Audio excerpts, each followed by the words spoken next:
Impacto Informativo, el encuentro diario con la noticia. En Impacto Informativo, el diálogo con nuestros invitados.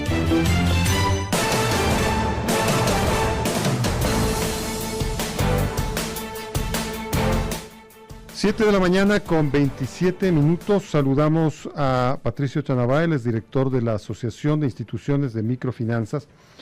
Con él queremos conversar acerca de esta posición del Fondo Monetario Internacional, sobre todo de la carta de intención, esta suerte de compromisos que ha adquirido el gobierno ecuatoriano con el Fondo Monetario Internacional, que tienen que ver con cambios en el sistema bancario, en el sistema financiero.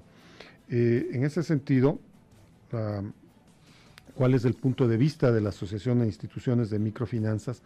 ¿Cómo afecta a la actividad estos cambios que lo que se ha dicho hasta el momento se plantea simplificar las regulaciones de liquidez que actualmente restringen la cantidad de dinero que la banca puede tener en el exterior? ¿Cómo procesamos estas reformas, Patricio Chanabá? Buenos días. Muy buenos días, muy agradecido por la invitación a este importante medio. Bueno, como representantes, digamos, del sector de las microfinanzas, del microcrédito, en general el acuerdo firmado con el Fondo Monetario vemos con ánimo positivo, con una perspectiva positiva, porque primero es importante en la economía de un país arreglar los temas estructurales, y creo que el acuerdo con el fondo apunta a esos temas estructurales de la economía, lo cual significa ordenamiento en la parte productiva, en la parte microproductiva tiene que también llegar ese ordenamiento, facilidad para los negocios, para las actividades microproductivas. Entonces vemos con expectativa en general el acuerdo con el fondo, ¿no? El tema de quitarle presión, digamos, al tema fiscal, fundamentalmente los recursos líquidos, de los cuales el Estado estaba siendo muy limitado, creo que le dan un respiro a la economía del país, le dan un respiro al gobierno y a la actividad económica, como para poder pensar y sentarse a hacer las cosas adecuadamente en la parte productiva. Ahora, no sabemos si es que este cambio como tal tenga unanimidad en su respuesta, porque, claro, hay algunas entidades bancarias que tienen sus recursos en el exterior, a modo, no sé, de garantía para poder trasladarlas finalmente a territorio ecuatoriano. En cambio, por supuesto, para otros sectores puede ser sumamente beneficioso que hayan más recursos. Quizá para las microfinanzas eso es fundamental, que hayan más recursos para que se puedan prestar a los microempresarios y a los emprendedores. Sí, totalmente. Bueno, el tema de liquidez, como todos sabemos, en algún tiempo atrás se hizo la regulación para las reservas de liquidez mínimas y las reservas que tienen que mantenerse en el país, privilegiando, digamos, los recursos en el país y no teniéndoles afuera. De alguna manera eso tiene que revisarse para mantener un equilibrio en la visión del riesgo de los recursos, porque no es bueno colocar en un solo sitio, digamos, todos los recursos. Es nuestro país, sin embargo, por diversificación del riesgo, es bueno tener un poco de recursos afuera para mantener la solvencia, digamos, de sus recursos por un lado, y por otros lados hay que mantener recursos afuera en los bancos corresponsales de entidades del exterior para sostener las actividades de comercio exterior. Los bancos corresponsales del exterior requieren a los bancos nacionales que tengan cuentas y recursos depositados en esos bancos para que puedan hacerse las operaciones de comercio exterior, las cartas de crédito, las importaciones, exportaciones. Entonces, hay que revisar y hacer un equilibrio en eso. Para el tema de microfinanzas y microcrédito, es fundamental que hayan recursos para la colocación del crédito. Esperamos que estos recursos que vienen de los organismos multilaterales se dirijan adecuadamente, primero a mover la economía, ¿no? Van a arreglarse pagos atrasados de proveedores, van a entrar esos recursos al sistema financiero y el sistema financiero tendrá más capacidad de empezar a colocar en las actividades productivas y especialmente nuestro interés en el microcrédito. Ahora, Patricio Chanabá, no es explícito este planteamiento en lo que hemos escuchado de parte de la autoridad. El ministro de Finanzas no sé si el término es adecuado, ha desclasificado la carta de intención, pero en ningún momento le hemos escuchado que haya, ¿no es cierto?, un renglón de créditos preferenciales para las microfinanzas, para los microempresarios. ¿O es que eso está implícito en la negociación con el Fondo Monetario Internacional? Bueno, no hay algo explícito en ese sentido, ¿no? Que diga que haya una fuente, una línea de fondeo específica para la actividad microproductiva. Pero nosotros creemos que el hecho de que se promuevan algunos temas de regulación, de reforma regulatoria en el tema del sistema financiero, van a dar la capacidad de mejor cobertura de la colocación de créditos. ¿A qué me refiero? Por ejemplo, hay unos 2 o 3 temas en el acuerdo que implícitamente o explícitamente llevan a la necesidad de arreglar algunos temas regulatorios que tienen incidencia directa, digamos, en la actividad microproductiva, en la microempresa. Por ejemplo, hay un tema tributario. En general, en el acuerdo con el fondo se establece de depurar o solucionar algunos temas tributarios. En el tema de microcrédito o microempresas, nosotros creemos que en el tema tributario, por ejemplo, para ciertos pagos que se hacen con tarjetas de débito, tarjetas de crédito pagos pequeños, el hecho de retener el IVA y el impuesto a la renta genera un desincentivo para el comerciante pequeño para hacer esa venta con medios de pago electrónicos, porque esas retenciones que se le hace de los impuestos le quita liquidez y flujo a su negocio. Esa es la realidad. Esa es la realidad. Eso está pasando ahora. Y entonces, eso es ahí habría que plantear una reforma. Claro, es un desincentivo tanto para la actividad microproductiva en sí del microempresario para vender con medios de pago electrónicos, y no ayuda al tema de dolarización porque siempre tenemos que utilizar el efectivo. En otros países hay normativa con tarifa cero para pagos pequeños con medios de pago electrónicos. Es un tema que se ha tratado y que creo que ese es un punto importantísimo. A propósito del acuerdo con el tema tributario, se puede revisar eso. Claro, es que se está hablando de una reforma tributaria que va a ser enviada en el mes de octubre. ¿Hay tiempo entonces para incluir todas estas temáticas? Sí, y bueno, nosotros vamos a hacer nuestras propuestas como gremio, pero un poco enfocado en los temas que le estoy comentando, para facilitar el uso de medios de pago por un lado, y eso genera inclusión y genera más actividad microproductiva porque de alguna manera se pueden incrementar las ventas con medios de pago que son de débito o de crédito a través de tarjetas de crédito. Ahora, lo que se está hablando ahora es de mejorar la política de tasas de interés para promover el ahorro, la inversión y la producción.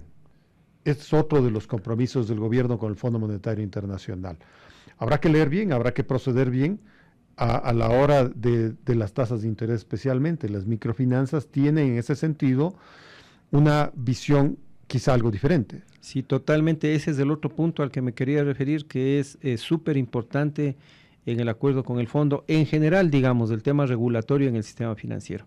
Las tasas de interés, como sabemos, en la actividad de microcrédito, las tasas de interés aquí y en varios países del mundo son más altas porque son actividades de mayor riesgo. El microcrédito se otorga a gente de bajos recursos que no tienen historial crediticio, que no tienen garantías, que no tienen bienes, que no tienen información financiera como para poder presentar como estados financieros cualquier empresa. Entonces eso genera un riesgo mucho más alto de ese crédito. Además, esas tasas de alguna manera engloban un costo operativo de la entidad de microfinanzas, justamente por la misma razón. Precisamente por eso. El pequeño comerciante no tiene balances, no tiene contabilidad, no tiene mayor cosa. Precisamente por eso las entidades financieras tienen que hacer todo un esfuerzo operativo para recopilar toda esa información, generar y crear esa información al microempresario, y eso tiene un costo alto. Por eso las tasas son más altas.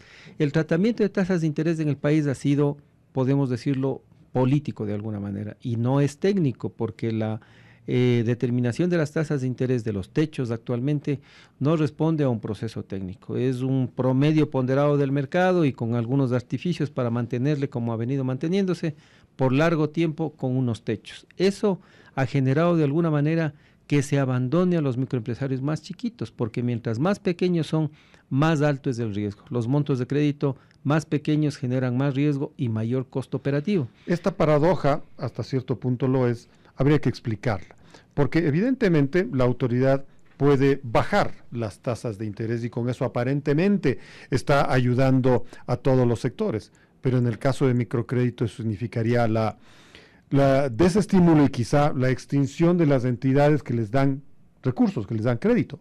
Bueno, eso ya está demostrado, ¿no? De hecho, como estamos en conversaciones con las autoridades para ir promoviendo mejoras al ecosistema, digamos, de las microfinanzas y la inclusión financiera, eso ya se ha demostrado con datos claros de más de 10 años de que el sistema financiero, tanto cooperativas como bancos, y más cooperativas que bancos en realidad, se han alejado de los microempresarios más pequeños.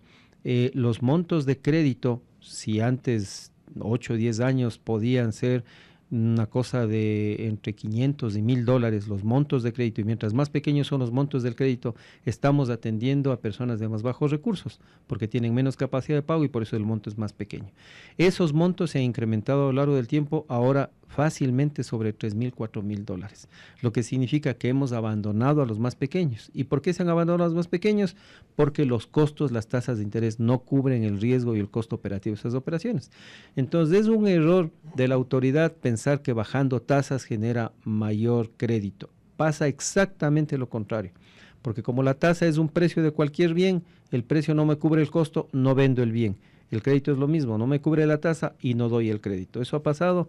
Entonces, estamos en conversaciones, pero tiene que haber una revisión de la metodología de determinación de tasas de interés, que sea técnica. Eso es lo que estamos requiriendo y es un tema fundamental ahí. Dentro del sistema financiero, otro tema importantísimo que nos lleva el acuerdo es a homologar la regulación entre los dos sectores más importantes del sistema financiero, sistema cooperativo y sistema bancario. Efectivamente, se está hablando en los últimos días de algo así como una intervención en el sistema cooperativista. Lamentablemente, igual, con una visión más ideológica que técnica en los últimos años, la regulación ha hecho una discriminación de la regulación entre cooperativas y bancos. Y el sustento ha sido la disposición que existe en la Constitución de que el sistema popular y solidario, muy relacionado a las cooperativas, tenga normativa diferenciada. Pero solamente eso dice la Constitución. Se ha entendido mal que la regulación diferenciada sea regulación con falta de transparencia e inequitativa. Por ejemplo, en la mora que reportan bancos y cooperativas hay una preferencia al tema cooperativo. En la constitución de provisiones, en las tasas de interés, en la forma como dan los microcréditos, todos los sectores, hay una regulación diferenciada que le hace mucho daño al sistema y a los propios sujetos de crédito, porque esto les permite hasta cierto punto hasta sobreendeudarles, digamos, desde el sector cooperativo, lo cual no genera inclusión y está sacando gente del mercado de crédito porque se ha dañado su historial crediticio. Ahora, Patricio Chanaba, ciertamente hay centenares, quizá decenas de miles de cooperativas en el Ecuador, pero también hay unas 3 o 4 grandes cooperativas que ya deberían convertirse en bancos. Entonces, muchas veces el juicio de valor está distorsionado por esta situación. Sí, creo que en esta revisión de la parte regulatoria hay que pensar un poco hasta dónde es una cooperativa guardando sus principios cooperativistas tradicionales o ya ha sobrepasado un umbral donde tiene que pensar en ser otro tipo de institución financiera. ¿Pero eso ya depende de la institución o depende de la autoridad? Bueno, eso tiene que ver con la regulación básicamente, porque no hay ninguna regulación hoy por hoy que genere un cambio de la institución cuando ha cumplido ciertas condiciones de volumen de operaciones, de complejidad de operaciones, que eso puede estar pasando en algunas cooperativas grandes. Eso es materia de esta revisión también en esta reforma regulatoria que pide el fondo. Y ojalá eso se empiece a chequear lo antes posible, porque claro, un problema en estas grandes cooperativas puede echar al traste todo el sistema. Totalmente, así es. Hoy por hoy el sistema cooperativo puede estar representando de un 20 al 30% del todo el sistema financiero nacional. Ha tenido un crecimiento importantísimo en los últimos años y por eso mismo requiere una atención técnica y especializada de la regulación. Otro tema fundamental es, por ejemplo, que la supervisión que hace tanto la Superintendencia de Bancos como la Superintendencia de Economía Popular y Solidaria a cooperativas y bancos en el ámbito del microcrédito, las microfinanzas, deba ser especializada, porque se comete mucho error desde el supervisor cuando no entiendo el negocio, no conozco la especialización de la actividad y genero algunas instrucciones que limitan la actividad de la inclusión financiera. Entonces, ese es un tema que también tiene que promoverse a mejorar la capacidad técnica de la supervisión en las dos superintendencias. En general, entonces, Vemos esos retos que tiene este acuerdo para nuestro sector y esperamos que siempre las puertas sigan abiertas para hacer nuestras propuestas de las autoridades. Eso esperamos todos. Queremos agradecer a Patricio Chanabá, director de la ASOMIF, la Asociación de Entidades de Microfinanzas, y su reacción, sus puntos de vista ante el acuerdo con el Fondo Monetario Internacional. 7 de la mañana con 42 minutos en Impacto Informativo.